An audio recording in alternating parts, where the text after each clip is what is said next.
Hi, everybody. It's Marlene with Eerie News, and today is June 1st, 2022, Wednesday, June 1st, 2022. And let's start off with some strange stuff, of course. And this is out of Strange Remains, and it's titled The Strangest Places Human Remains Can Be Found in the U.S. Cultures have displayed human remains as part of their mortuary practices and as gruesome trophies since ancient times.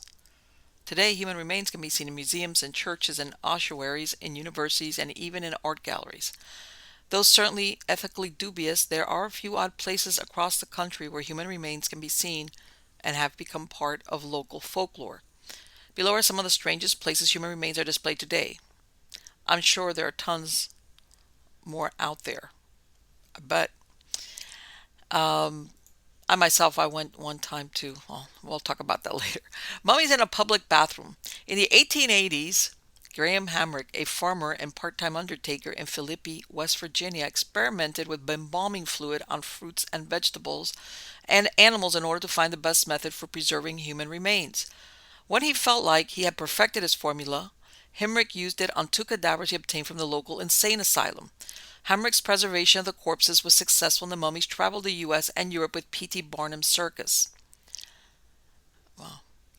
The mummies attracted the attention of the Smithsonian Institution, which offered to exhibit the mummies if he disclosed his embalming formula. Hamrick refused, so his technique died with him. Local legend claims that the mummies were stored in a barn for several decades under Bigfoot Bayer, a Philippi local, acquired them and stored them under his bed. When a nearby flood when a nearby river flooded and soaked the mummies, they were left out to dry on a clothesline on the lawn at the local post office, and a local funeral director used a concoction from an embalming company to restore them. Bayer died a few years later without ever claiming the mummies, so they ended up with the Barber County Historical Society in Philippi. The Historical Society displayed them in glass-topped wooden coffins in the small bathroom of the local museum, and they became known as the Mummies of Philippi. According to rumor, airwick discs are supposedly kept inside of their coffins to hold off the smell of the bodies. That's just odd from end to end. Okay, the next one is called Mortimer the Skeleton, a restaurant mascot. Mortimer has been a fixture at the restaurant on Grumbles Alley in Selma, Alabama for decades. When Diane Smitherman bought the restaurant in 2005, she inherited Mortimer from the previous owner who had been displaying him at different businesses in the area since 1976. There are a few stories about Mortimer's origins. One version claims that the skeleton belonged to a Native American, and another states that he was a Confederate officer who deserted his post rather than fight the Union Army. Some of the legends claim that a farmer unearthed Mortimer on his land and used the bones to pay a medical bill. In 2011, Jo Ellen Roberson, a nurse midwife, examined the skeleton and found that Mortimer was indeed an anatomical specimen in a physician's office. She believes this skeleton is a composite of different bodies because some of the remains, like the skull and feet, are not in proportion to the others. Roberson also found that the skeleton itself stands 5'10", far less than what was expected. Despite Roberson's findings, John Sumners, a Montgomery pediatrician, believes that skeleton belongs to his great-great-grandfather, John Ellis Sumners, who was rumored to be 6'6". In 1856, the elder Sumners, who worked as a minister, judge, and state legislator, was traveling through Selma when he became ill and died. According to family rumor, he was buried in Selma, but his corpse was exhumed and studied by a physician because of his unusual height. Roberson removed a piece of his hallux or big toe for DNA analysis, but right now the toe remains in limbo. Roberson said she was not able to send it for research as planned, and she cannot mail it back to the restaurant because of laws regarding the transportation of human remains.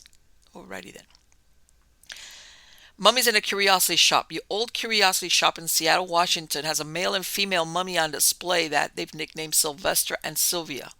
In 2001 and 2005, researchers from the Bioanthropology Research Institute at Quinnipiac University in New Haven, Connecticut, conducted CT and MRI scans of the mummies. The old curiosity shop acquired Sylvia in 1970. Joe James, owner of the shop, says that Sylvia is a white European female who was approximately 30 years old, and her body was found in a Central American cave. When the team scanned Sylvia's 20-pound body, they found it was typical of an unembalmed mummy, and that her organs were blob-like. The CT scan also showed that Sylvia died of tuberculosis. James says that Sylvester was a white male who died when he was around 45 years old, and he was found half buried in the Gila Bend Desert in 1895. According to a picture card that was part of the Norman Prather collection, Sylvester's body likely traveled the country as a circus attraction. The shop purchased a 120-pound mummy in 1955 and was exhibited at the 1962 Seattle World's Fair. CT scans of the mustachioed mummy revealed small but well-preserved brain and internal organs, and that someone at least partially embalmed his body with an arsenic-based fluid shortly after death. Sylvester has pellets in his right cheek and neck and one in his lung. The size of the pellets is consistent with shotgun pellets. The team believed that this shooting likely happened years before his death due to the lack of visible injuries to the skin. They also found a medical fragment under his collarbone that may be a piece of a bullet from another shooting. According to a 2005 Seattle Times article, they don't know what caused his death. Interesting, huh? A little bit morbid, especially the one in the bathroom. Boy, I bet nobody has to use that bathroom. Okay, going on to the next story. This is out of FS Gate and is titled, "You're Not Taking Me Out of Here Alive, the surreal story behind the mysterious alien landmark near Joshua Tree." When someone tells you they've had an out-of-body experience, it can be usually attributed to one of two things. When I felt my spirit leave its shell, though I was neither at a church nor on acid, I was in the Mojave Desert, inexplicably weeping and questioning my life decisions inside an electrostatic generator called the Integratron, the magnum opus of an old man who thought he was an alien mouthpiece. Allegedly based on the design of Moses' tabernacle, the writings of Nikola Tesla, and telepathic direction from extraterrestrials, the Integratron looks like an alien spaceship, but without the tech. Inside the 38-foot-high white dome, it's made of nothing but Douglas fir wood. Cushions and quartz crystal bowls are scattered throughout. Light gently trickles in from a small circular sunroof.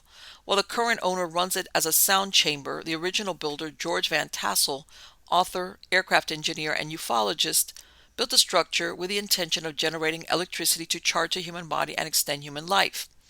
The biggest trouble on this planet is that when you get smart enough to do something with the knowledge you have acquired here, death intervenes, he once wrote. While Integratron failed as a fountain of youth, visitors from across the world still gather there to experience psychoacoustics, or sound-based healing sessions. The idea appeared to me immediately as someone who uses synths to make ambient drone textures and other horrible noises. I've always believed that music is medicinal. It may sound like New Age drivel, but there's some science that backs up the theory. The noise we hear in our everyday lives, media noise, traffic noise, etc., can interact with our nervous system in the same way that stress does.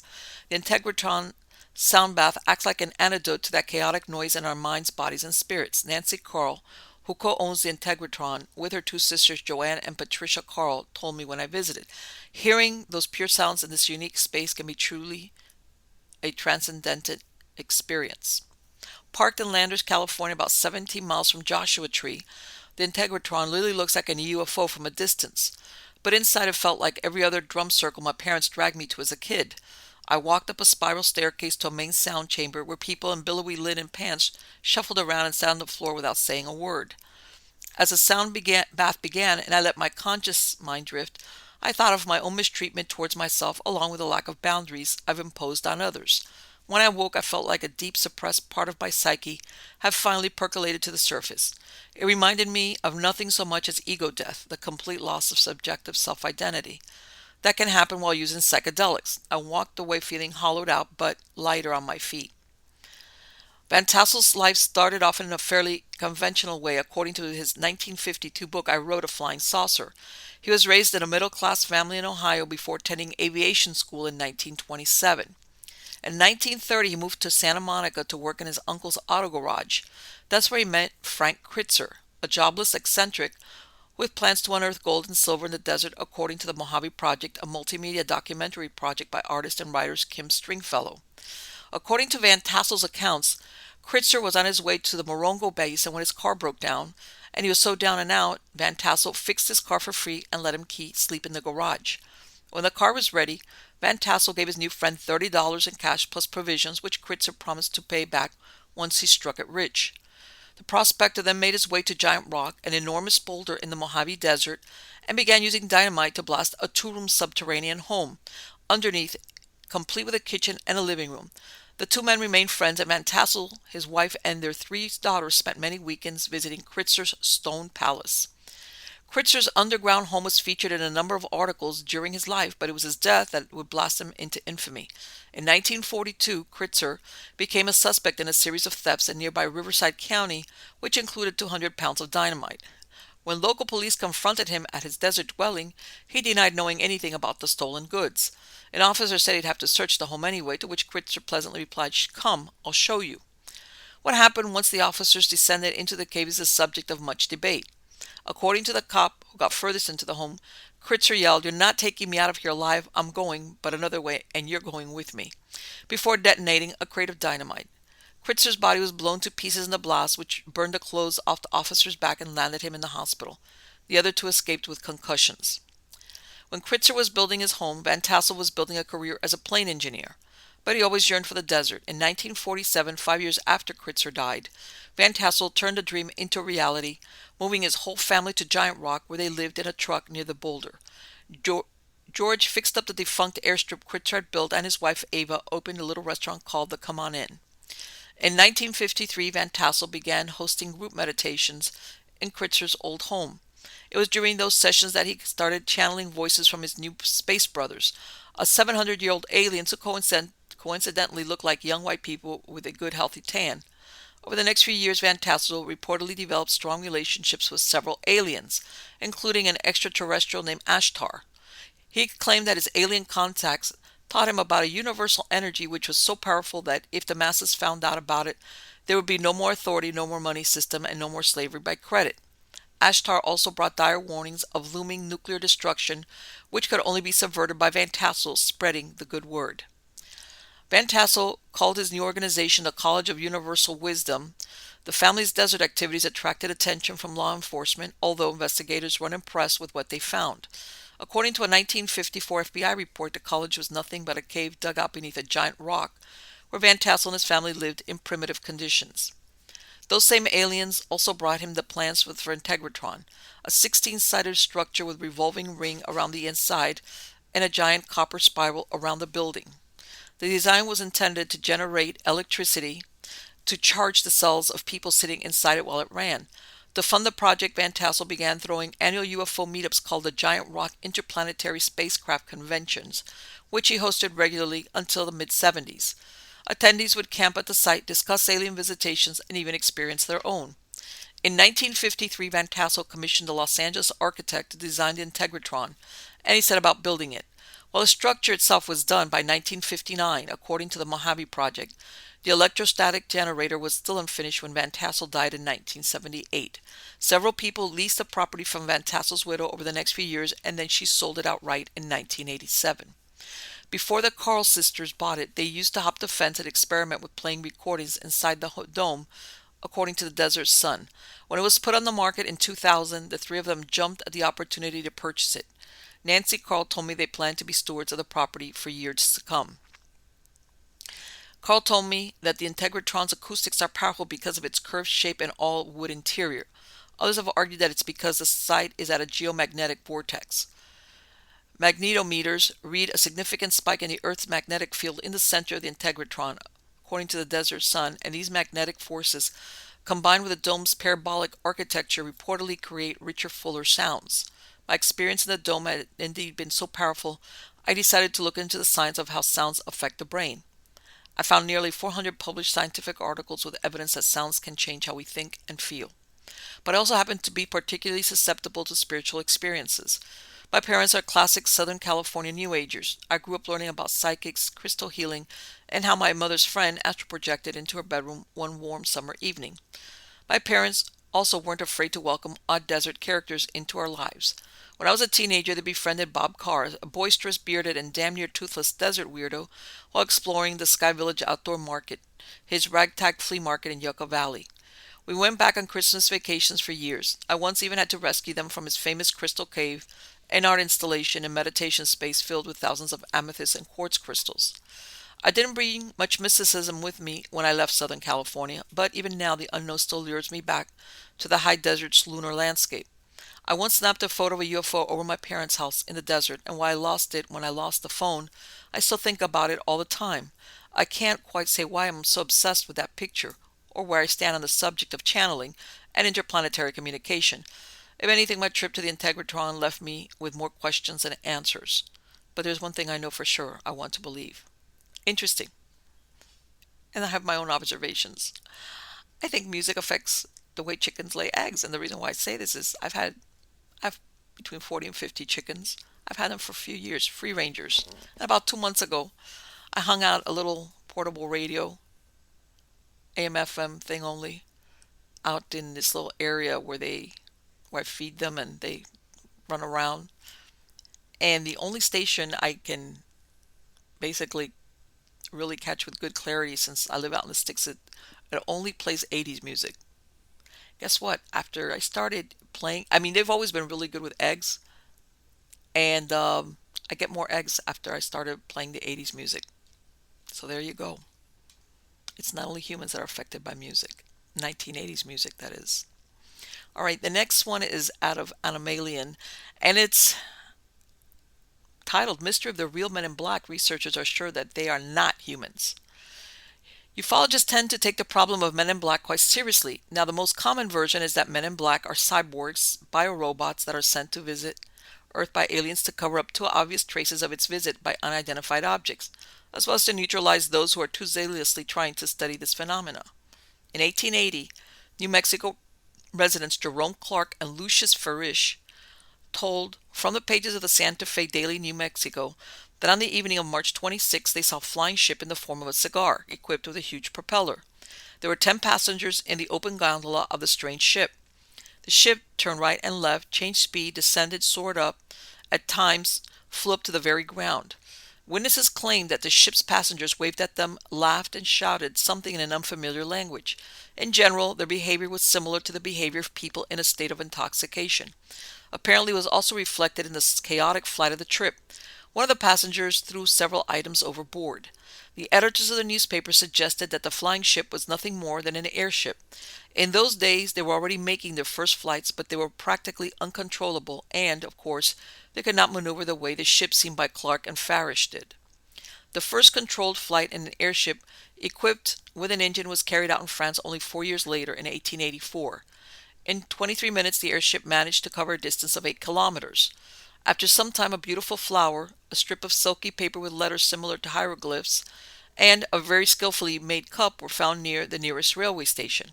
All these items, apparently dropped from the mysterious blimp, soon disappeared under very unusual circumstances. A man dressed all in black came to the station and asked the employee to show him the things he had found. After examining them, he stated that the flower was obviously made of artificial materials, since it had not withered, and suggested that the flower and other objects came from Asia. And then he offered for them a lot of money, which the railway man could not refuse. Items have not been found so far, despite all efforts. This case, which took place more than a century ago when UFOs were not yet heard of, is surprisingly reminiscent of modern events associated with these mysterious objects. In the archives of ufologists, there is a lot of evidence of the appearance of some men in black who are hunting for objects related to UFOs, and for eyewitnesses who probably saw something that people should not see. In 1963, when reports began to appear in American newspapers of strange cattle mutilations, farmer David Russell saw from the veranda of his house a dark oblong object that was maneuvering in the starry sky, gradually descending. At his approach, the cows and dogs showed great anxiety, and when the object flew over the field, a hatch opened in its bottom and some objects fell from there. The object did not react to this in any way and continued to fly, hiding behind the hills. Before calling the police, Russell decided to go to take a look at what had fallen from the mysterious machine. They were pieces of cow carcasses that looked rather unusual. All of them were stripped of skin and ensanguinated. The cuts were perfectly even, especially noticeable where the saw went over the bones. The farmer was struck by the fact that cow carcasses emitted a faint light at the saw cuts. He returned to the house and contacted the police by phone. After some time, he looked out the window and to his surprise found that some people were already walking near the strange remains. The police could not arrive in such a short time, so Russell went to them to find out who they were. People were dressed somewhat unusually for this remote area, in strict black suits, white shirts, and black ties. All had hats on their heads. Strangers stuffed pieces of carcasses into bags. When asked by the farmer, one of them showed him an FBI agent ID and ordered him to keep quiet about today's incident. For some reason, with bags, they went not to the highway but to the nearest grove where they disappeared. Moreover, they carried heavy bags as if they weighed nothing. The police arrived an hour later. Law enforcement officers were surprised by the farmer's story. Nevertheless, they informed the authorities, and the next day FBI agents again appeared to Russell, but already others interrogated him and examined the place where the pieces of cow carcasses lay. Russell told about this case only 25 years later. One of the policemen who visited him that night confirmed his report. Almost a similar story happened in 1985 in Minnesota. There, men in black were behind the wreckage of a UFO. On the night of April 28, the Doherty family was awakened by the sound of an explosion in the sky. Leaving the house, they saw scattered silver-colored metal fragments. From the outside, they were smoothly polished, and from the inside and on the fragments, pimply. Their weight was striking. Even the largest ones weighed almost nothing. The debris was about 2.5 inches thick. The material was very malleable. It could be bent, squeezed into a lump like a piece of clay, and it retained its new shape. The Dohertys had no doubt that it was the wreckage of some kind of spacecraft. By law, they were the property of the state, so the head of the family called the police. Pretty soon, two jeeps and a roomy van drove up to the house. People dressed in black suits got out of them. They introduced themselves as police agents. All the wreckage loaded into a wagon. Some of the larger fragments they rolled up or crushed into clods. The younger Doherty secretly hid the small piece in the garage. When everything was collected, the senior policeman approached the guy and looked at him intently, demanded that he give the hidden piece. At the same time, he pointed to the garage. Tom had no choice but to obey. Later, the real cops arrived. The delay was caused by a strange breakdown of their car halfway in a deserted place on the highway. The engine suddenly stalled. It only worked within an hour. What kind of people came that night to Doherty and where their jeeps and vans had gone remain unknown. The head of the family remembered the number of one of the cars, but then it turned out that such a number did not exist. The search for a van and jeeps did not lead to anything. Subsequently, a NASA spokesman stated that no spacecraft had fallen in the area. Men in black are suspected of a number of murders of scientists involved in military space technology. The famous American writer and researcher Sidney Sheldon compiled a list of 23 such scientists who died under very mysterious circumstances in 1986 alone. The investigation showed that at least half of them, shortly before their death, had contact with unknown people dressed in black. Mysterious strangers also visit those who maintain telepathic communication with representatives of other worlds. Visitors, as a rule, demand to stop contacting activities, select materials on UFOs, and often erase information received from alien correspondence from the memory of contactees. They often use threats and intimidation. The Mexican contact Alvaro Cernuda, who established a telepathic connection with a certain alien named Zeb, was convinced by his own experience that the threats were not an empty phrase. Coming out of a coma after a severe car accident, Cernuda said that on the evening before the incident, two people in black suits approached him on the street, whom he mistook for plainclothes policemen. They told him they knew all about his telepathic contacts and demanded that he stop them. Moreover, they threatened that after the first contact with Zeb, he would face severe punishment. A few days later, Cernuda nevertheless got in touch with an alien and literally a couple of hours later got into a car accident. Apparently, the men in black are responsible for the disappearance of the Filipino clairvoyant Salazar in 1992, who disappeared without a trace. This story, shrouded in darkness, remained little noticed. Even in the Philippines, almost no one wrote about her, since the Catholic Church opposed Salazar. About him. Before his disappearance, Salazar had two visitors concerning the near future of Earth and humanity. He saw them in a dream. He remembered them very vaguely, recognizing their importance, and wanting people to get a better idea of them, the clairvoyant agreed to undergo regressive hypnosis.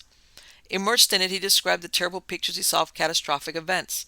Among them are a huge tsunami that circled the globe several times, bright flashes in the sky, earthquake, hurricanes, and other disasters. He described the pictures as if he saw them from the side. Salazar, a semi-literate peasant who never traveled outside his remote rural area, described in great detail places that really existed, houses, and even the inside of houses in which he could not possibly be. It is alleged that Salazar managed to see and remember the date of these events flashed in his first dream. The clairvoyant disappeared from the hospital during the fourth session of hypnosis, which he was subjected to by the psychotherapist Dr. G. Marcos. Marcos himself and the nurse disappeared with him. All written, audio, and video materials related to these sessions have also disappeared. Hospital attendants and patients swore they didn't see anything, but there were witnesses who say that on the evening when these three disappeared, some people in black suits entered the hospital building. There were at least 24 of them. They looked like security guards or representatives of special services. The hospital management does not know anything about their visit. Then an interesting story surfaced. One of the hospital workers, who also did not see any suspicious people that evening, began to complain of nightmares and frequent headaches. Immersed in hypnosis, she said that she saw people in black suits walking around the hospital, and most importantly, how they led Dr. Marcos, a nurse, and Sagalar along the hospital corridor. One must think that this last episode is very characteristic.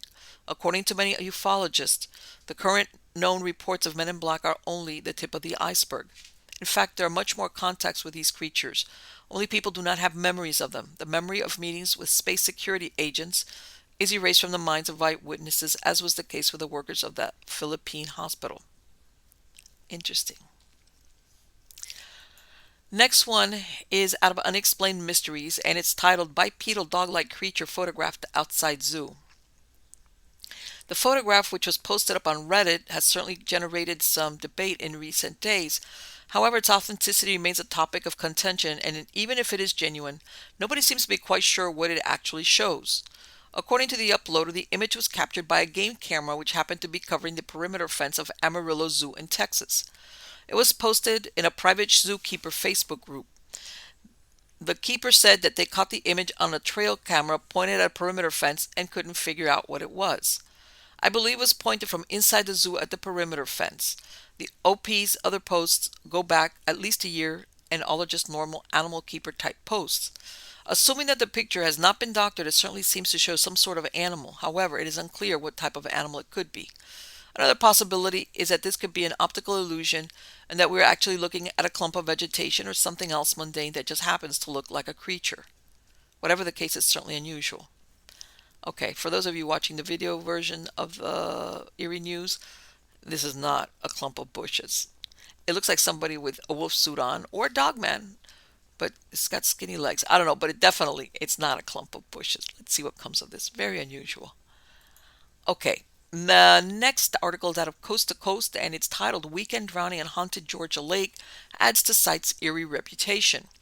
A drowning death over the holiday weekend has reignited rumors surrounding a lake in Georgia that boasts an eerie reputation for being haunted due to the seemingly inordinate amount of tragedies that have occurred at the site.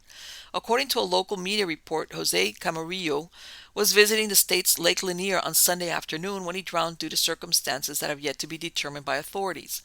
Although the man's passing was one of 7 such deaths in the various waterways of Georgia over the long weekend, this particular incident raised eyebrows in light of the lake's dark history and the spooky tales attached to the location. Created in the 1950s when a torrent of water was purposely unleashed upon a small community that had been acquired and evacuated by the U.S. Army Corps of Engineers, Lake Lanier has long been rumored to be either cursed or haunted due to its odd origin story and how cemeteries were among the sites flooded during the process decades ago. While the department has tried to downplay the ghostly nature of what lies at the bottom of the lake by insisting that the property was mostly farmland, many believe that the spirits of those buried in the long-lost town are none too pleased with their graves being submerged. The manifestation of this suspected displeasure comes in the form of over 200 people who have reportedly perished in the lake, either by way of swimming mishaps or boating accidents in the site since 1994. Over time, the staggering deaths toll gave rise to the fairly widespread theory that the site is haunted by those buried beneath it. And, as is often the case with such urban legends, there is even a specific spirit known as the Lady of the Lake, who is said to roam its shores. While the investigation into Camarillo's death will likely determine that it was due to a tragic turn of prosaic events, those who believe that dark forces inhabit the site will no doubt point to his passing as further proof of their presence. Okay, we're talking about 1994. Okay, we're talking a little bit over 25 years. 200 deaths. It sounds like a lot, but I don't know what to compare it to. It does sound like a lot, though. Then we go on. Okay, this following story, I'm gonna read the prequel. This is a treasure story, which I think is really interesting. But I'm gonna read the first article, which the most recent one is based on, and it was dated March of 2018, and out of the Washington Post. And it was titled, Legend Says a Load of Union Gold Went Missing During the Civil War. Did the FBI just find it? As a 155-year-old legend goes, a Union Army wagon left Wheeling, West Virginia before the Battle of Gettysburg carrying 2 tons of gold, but never completed its 400-mile mission. The gold was supposed to be used to pay Union soldiers, but it first had to make it to the U.S. Mint in Philadelphia. It never did. The wagon train traveled northeast and was last spotted in St. Mary's, Pennsylvania. Searchers found the wagons and the bodies of dead soldiers, and the gold was gone. But maybe not forever. On Friday, dozens of FBI agents, Pennsylvania state officials, and members of a treasure hunting group were buzzing around the state forest at Dents Run, about 27 miles by road southeast of St. Mary's and 130 miles northeast of Pittsburgh. It's the site where the treasure hunting group Finders Keepers says as much as $55 million in lost Union gold could be buried. In 2012, Finders Keepers members said they found the location of the gold using powerful metal detectors and uncovered proof that soldiers had camped there. But there were two problems. First, the site is on state land, where it is illegal to dig without permission and permits. Second, they didn't find any gold, which would have gone a long way towards getting permission from the Pennsylvania Department of Conservation and Natural Resources.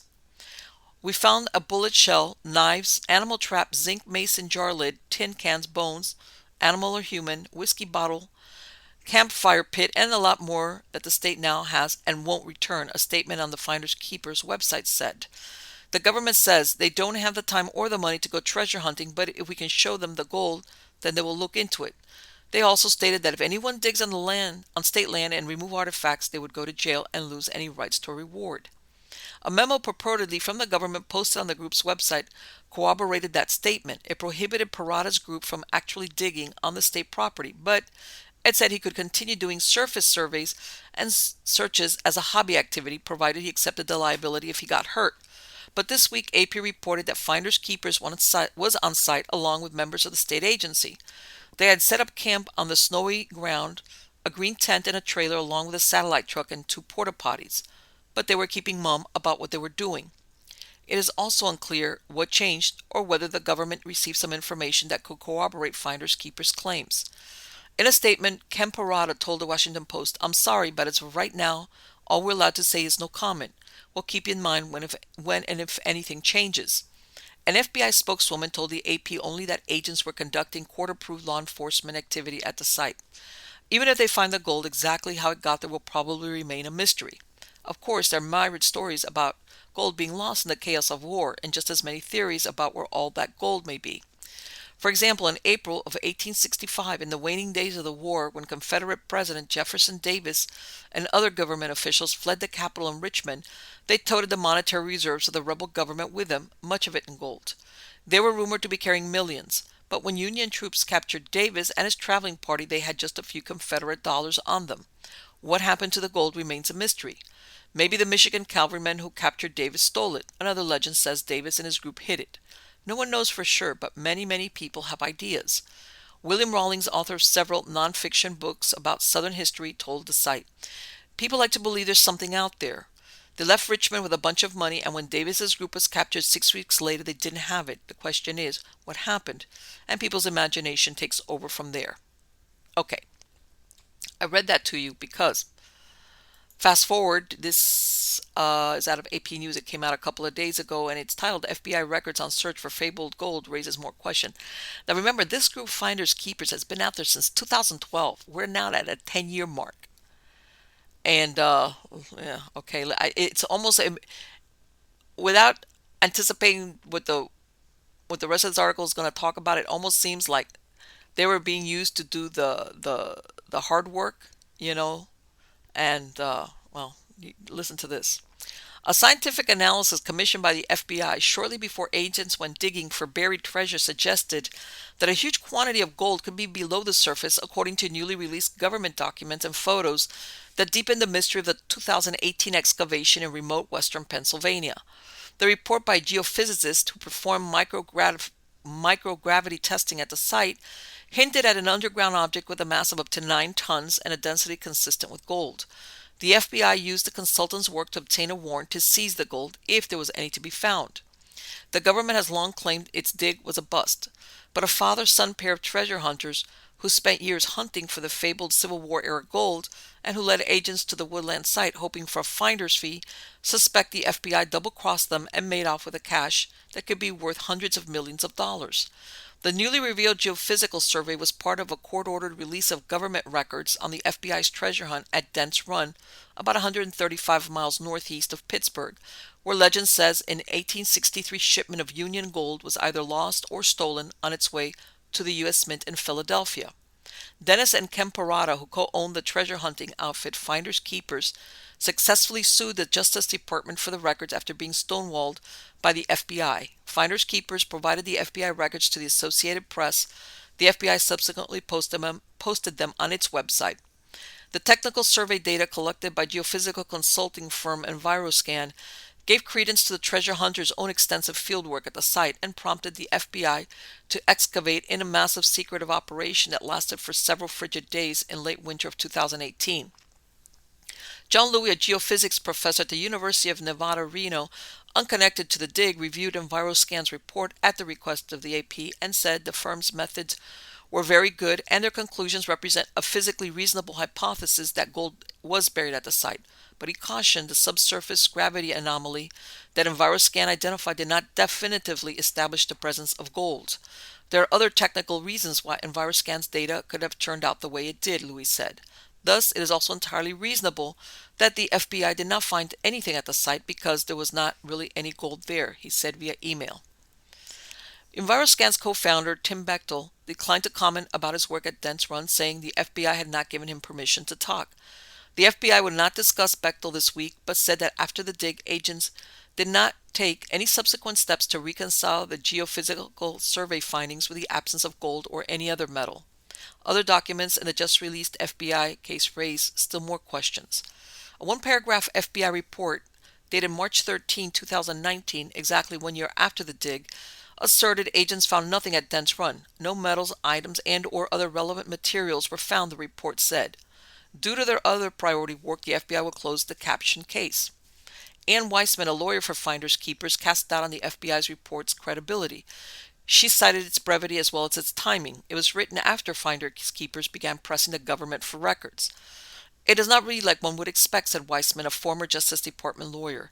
If that is the official record on the file of what they did and why they did it, it says almost nothing, and it's crazy.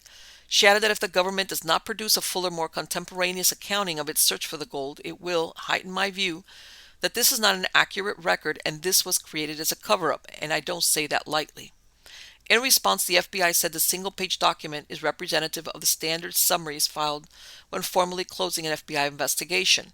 The agency has consistently denied it found anything.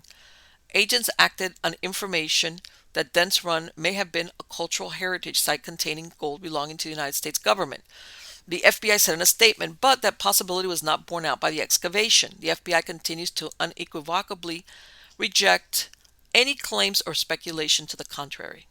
The trove of documents turned over to Finders Keepers also included nearly 1,000 photos in grainy black and white that show some, but certainly not all, of what the FBI was doing at the dig site, according to the treasure hunters.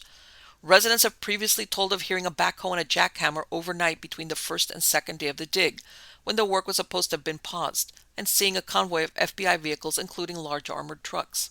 The FBI denied any work took place at the site after hours, saying the only nighttime activity was ATV patrols by FBI police personnel, who secured the site around the clock for the duration of the excavation.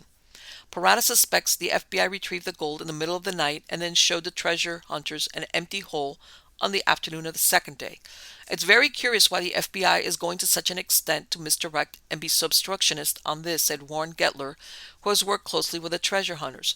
They worked that night under cover of darkness to escape our knowledge of something we're supposed to be partners in.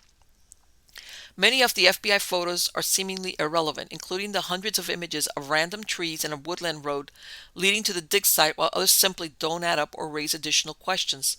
Assert Parada and Gettler, author of Rebel Gold, a book exploring the possibility of buried Civil War-era cache of gold and silver. FBI agents are shown standing around the hole in photos that appear earlier in the series, but they are absent from nearly all of the later images on the dig site. Gettler and Parada say the lead FBI agent told them the hole was filled with water the morning of the second day, but the low quality images released by the government show only a small puddle or perhaps a bit of snow. They said the same agents spent most of the second day at base camp, where Gertler and the treasure hunter say they were largely confined to their car and not at the dig site. The FBI said it's standard for photos to document site conditions before, during, and after FBI operations. Parada claims it all points to a clandestine overnight dig and a second day excavation that was just for show. I think we were expecting a couple hundred photos of the night dig, and I think we were expecting pictures of metal coins or bars, Parada said. I think there were pictures, but they disappeared. The FBI records also show that several weeks before the excavation, an agent with the agency's art crime team approached Wells Fargo to ask whether it shipped gold by stagecoach for the U.S. Mint in 1863. Wells Fargo historians turned up no evidence of it, but said records from that era are incomplete. Wells Fargo did ship gold by stagecoach, a corporate archivist wrote in an email to the FBI, but large quantities of the precious metal as well as gold that had to be carried long distances were better transported by ship or train. Gertler said the gold might have been transported by wagons, not stagecoach. Additional FBI releases are expected over the coming months. You know what? That the FBI is lying? No, no. Tell me it's not so. That the FBI sounds like they're screwing over these finders keepers people, at least out of a finder's fee or something for their troubles. And let's get beyond that. If this gold belongs to the U.S. government, it belongs to the people of the United States, which would mean that the FBI should disclose what they found. Okay, this is what we found. This is the worth of whatever millions, billions of dollars it translates into, which I imagine now with gold, it's going to be a lot of money. And we're turning this money over to the U.S. government, the U.S. people. That's really who it belongs to. It doesn't belong to the FBI. It belongs to the people of the United States, since it's on federal land or state land. And they should give these guys, some cut of something, I don't know what it is, for having done all the legwork. At least that's what I think. All right, guys, that was a weird story, wasn't it? But I did set it up because I think that it deserved that little setup, and I'm going to follow it and see what comes of it. So I will see you all soon with more weird news. Until then, take care.